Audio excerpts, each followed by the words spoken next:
Hi, I'm Adam Cameras and I'm with AboutBail.com. We're here collecting information that's going to be helpful to some of the people that weren't able to make it here.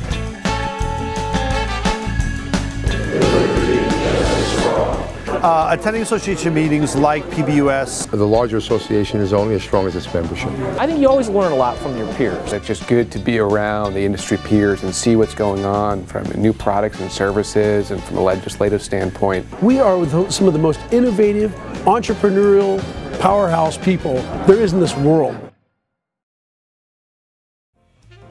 Bail agents wear a variety of hats. You are 1, insurance salesman, 2, risk assessors, 3, social workers, 4, court docket watchers, 5, real estate appraisers, 6, collateral collectors, and lightly regulated law enforcement agents. Coming to association meetings, I believe, is really important to participate in the creation and execution of the agenda that'll create a longer lived business and a good, profitable one.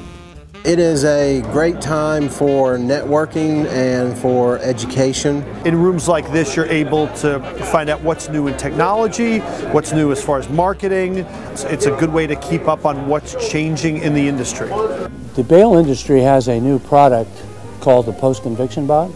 It would be a extra layer of protection in terms of security when they went on parole or probation. Today, the flavor of the month for pretrial is called evidence-based practices and risk assessment.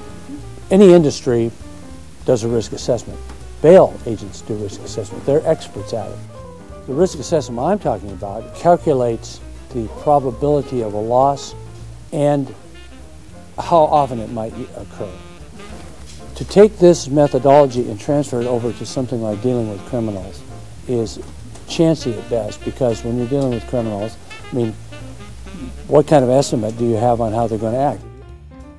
Part of the problem with pretrial diversion is it's a government program. It's often looking at, certain types of formulas and risk factors that are based on imprecise information and studies. And I think we do a good job assessing risk without the need for that. What I see is just another level of government involvement, which is going to cost the taxpayers significant money.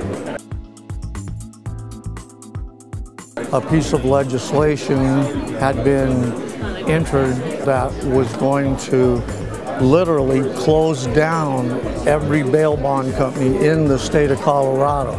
They were able to convince the judicial system that, hey, these bail bond agents are making a fortune, so why don't we take over the bail bond industry?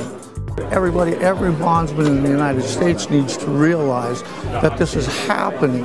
One of the ways that they're trying to save money is to change our local county jails into state prisons. What this law did got our sheriffs in the state of California into pretrial release business. Most of our issues are with the regulators, not understanding what the agents go through. The premium rate, let's say for $100,000 in another state would be $10,000. In New York would be $62.60, for example. It's a big difference when you have to divide that with the insurance company.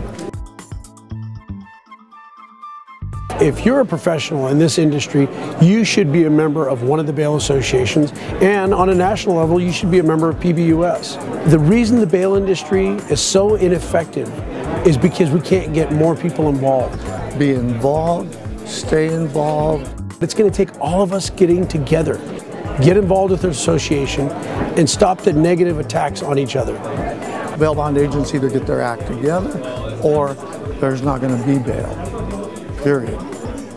There's also other tactics tried in certain part of the country that haven't yet been tried in another part of the country.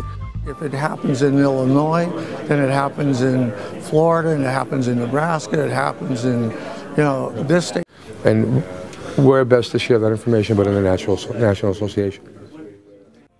PBS show was actually really beneficial and helpful for us to be here, but it was also a success in terms of the amount of information that we're able to garner with regards to what's going on in the industry throughout the country, and get the information that we don't necessarily get every single day when we're back at our offices.